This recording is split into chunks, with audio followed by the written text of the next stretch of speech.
ceux qui ont toujours dominé, exploité notre pays, ceux qui ont toujours su imposer à la tête de nos États ce qu'ils veulent pour perpétuer leur domination, qui nous disaient, voici lui c'est un bon ami, vous pouvez aller avec lui. Ah lui, non, vous ne pouvez pas aller avec lui parce que non, ce n'est pas un ami. Soit on est indépendant ou on ne l'est pas. Aujourd'hui, nous assumons nos choix stratégiques. Nous ne demandons à personne l'autorisation d'aller coopérer avec un pays, que ce soit la Russie, que ce soit, je ne sais pas moi, la Turquie, la Corée du Nord, la Chine. Ce sont des décisions fondées sur un seul étalon de mesure, c'est l'intérêt du peuple burkinabé. Et aujourd'hui, comme nous l'avons dit, c'est l'intérêt du peuple burkinabé qui guide nos choix stratégiques. Aujourd'hui, la Russie est un pays partenaire du Burkina Faso, on ne s'en cache pas. C'est un pays partenaire du Mali, du Niger, on ne s'en cache pas. Parce que nous sommes un pays libre, nous assumons nos choix. Et là où nous pensons que les intérêts stratégiques du Burkina Faso se trouvent, c'est là-bas que nous allons aller. Il n'est pas question aujourd'hui d'avoir peur de qui que ce soit, voilà, dans nos choix stratégiques sur le plan de l'orientation diplomatique. Et c'est ce que vous voyez d'ailleurs sur le terrain. Alors, Excellence, on va également parler de sécurité alimentaire. C'est ce qui a conduit le gouvernement. Et qui a déjà racheté deux mines industrielles, notamment donc Bungu et Wagnon. Et ça va se poursuivre. Parce qu'au-delà donc des mines industrielles, on a aussi le domaine du semi-mécanisé, dans lequel aujourd'hui on s'investit. L'objectif, c'est toujours vraiment d'optimiser les retombées de l'exploitation minière pour le Burkina Faso. Et je peux vous assurer qu'on n'a pas encore véritablement atteint le rythme de croisière de l'exploitation de ces mines. Surprise.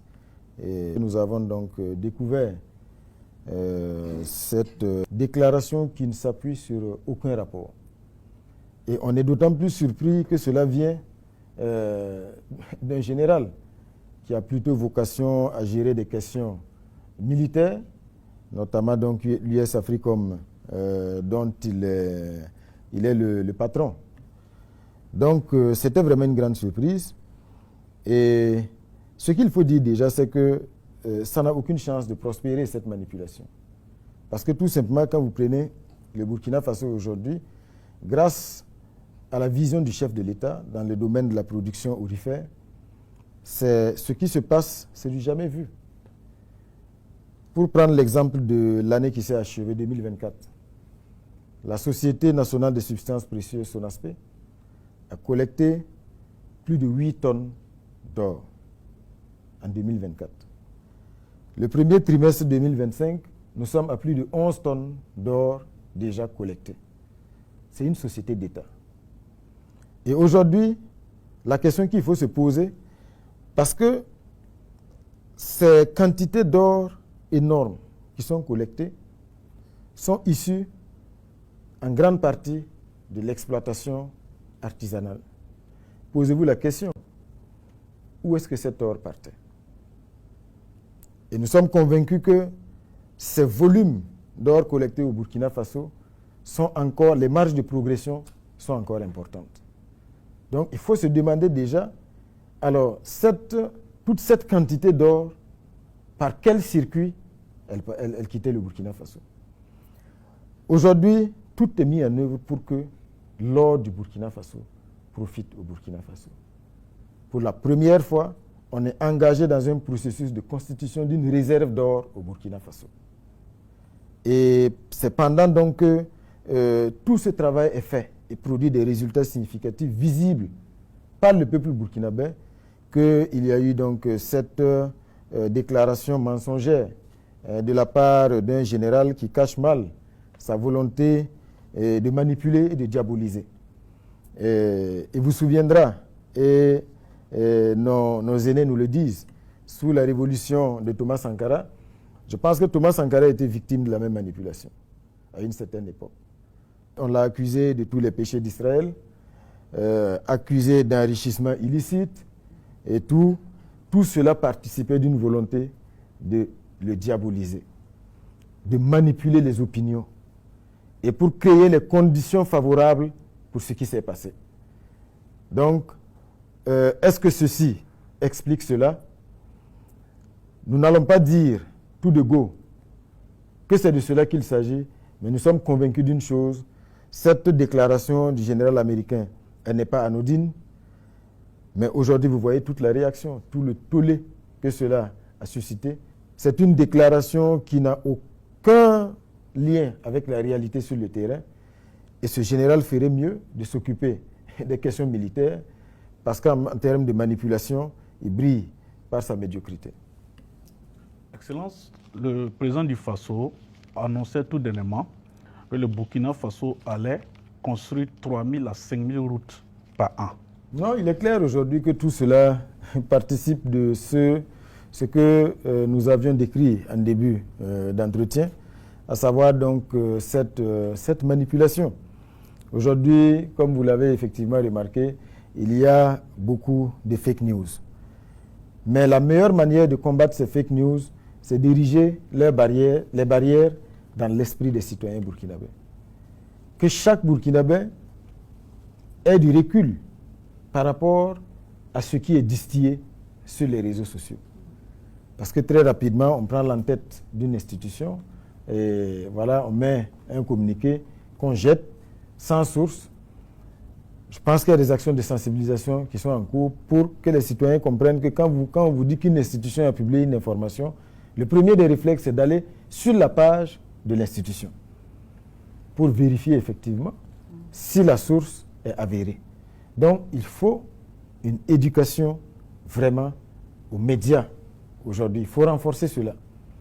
Mais aussi, au niveau de la répression, il y a un gros travail qui est fait aujourd'hui, que ce soit au niveau de la BLCC, le CSC. Ce sont autant d'institutions aujourd'hui qui travaillent à ce qu'on puisse identifier. Voilà ceux qui se cachent derrière, donc, qui sont des cybercriminels, on peut le dire ainsi, afin de pouvoir les retrouver et les châtier, parce que Internet n'est pas une zone de non-droit. Maintenant, comme vous le savez, il y a aussi les manipulations orchestrées depuis l'extérieur et qui sont entretenues, sont des mensonges qui sont distillés et souvent, malheureusement, pas des médias auxquels beaucoup de Burkinabés faisaient confiance autrefois. Voilà, notamment les médias français qui distillent beaucoup de mensonges, beaucoup de manipulations aujourd'hui, tout simplement parce que le Burkina Faso, parce que le Mali, parce que le Niger ont osé dire non. Sinon, je vous assure que ceux aujourd'hui, ces pays impérialistes qui sont les chantres de la démocratie, pour peu que vous acceptiez donc de vous écraser, de céder et d'être à leur merci, la démocratie ne devient plus un étalon de mesure parce que c'est à géométrie variable. En ce moment, vous pouvez faire un mandat, vous pouvez faire 2, 3 et pourquoi pas 4. Même quand vous êtes un militaire et que vous avez fait un coup d'État, pour peu que vous continuiez à jouer le jeu, ben, vous voyagez à l'Élysée, vous êtes reçu dans les grands salons feutrés, mais les populations ne sont plus dupes. Vous savez, ceux aujourd'hui qui manipulent la notion de démocratie pour dire, bon, du moment où il n'y a pas eu vote, il n'y a pas eu ci, il n'y a pas eu cela, tout cela ne prospère plus. Parce que les mêmes pays coopèrent avec des royaumes. Les rois ne sont pas élus, hein. Ou bien la démocratie n'est bonne que pour nous. Aujourd'hui, nous avons une claire vision de ce que nous voulons et cette manipulation ne passera plus. Donc, c'est également une manière d'interpeller nos concitoyens à pouvoir donc prendre conscience de ce qui se joue, lire entre les lignes, ne pas rester au pied de la lettre et pouvoir analyser et comprendre voilà, toutes les dynamiques qui sont en cours. Monsieur le Premier ministre, la carte du Burkina est peinte en rouge par certains pays qui vont même jusqu'à déconseiller fortement la destination Burkina Faso. Est-ce que vous comprenez leur choix? Je comprends leur choix parce que c'est tout à fait conforme à leur comment dirais-je, à leur vision. Parce que aujourd'hui, comme je dis, beaucoup de travail, leur objectif, c'est d'isoler nos pays. Il faut isoler nos pays.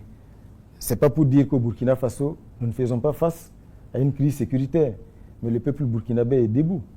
Vous savez, il y a beaucoup d'amis du Burkina Faso qui viennent de très loin. Et quand ils arrivent, la première des choses, le premier témoignage qu'ils font, c'est que si on avait écouté les médias, certains médias, on ne serait pas venu, notamment les médias français. Parce qu'ils dépeignent le Burkina Faso sous les traits d'un pays à feu et à sang, d'un pays où il n'y a aucune quelconque liberté. Voilà, donc ce n'est que du mensonge. Ce sont des médias mensonges. Ce sont des médias diaboliques. Le dessein funeste est connu. C'est juste manipuler les opinions pour isoler nos pays. Mais malheureusement, c'est voué à l'échec parce que le Burkina Faso, aujourd'hui, tous les jours, accueille des centaines, des milliers d'amis du Burkina Faso qui viennent de très loin et qui viennent constater que le Burkina Faso est un pays où il fait bon vivre. Je pense que les grands événements culturels qui continuent de s'organiser témoignent de cela. Et vous avez vu le dernier FESPACO, qui a été un succès total et retentissant et qui a réuni à Ouagadougou des festivaliers venus du monde entier. Donc c'est pour dire que tout cela, cela n'est pas à dissocier du fait aujourd'hui que tout est mis en œuvre pour briser la dynamique du Burkina Faso et tous les moyens sont bons. On est conscient de cela, mais ces pays-là, comme je dis, vont se réveiller dans la douleur parce que c'est voué à l'échec. Ces mêmes pays avaient dit à leur compagnie de ne plus venir au Burkina Faso parce que le pays est peint en rouge. Et à un moment donné, les mêmes compagnies reviennent dire bon, on veut recommencer à desservir le pays. Bon, mais c'est un pays qui est peint en rouge. Vous n'êtes pas là, mais il y a beaucoup de compagnies aériennes qui viennent tous les jours, qui desservent Ouagadougou. Il n'y a aucun problème.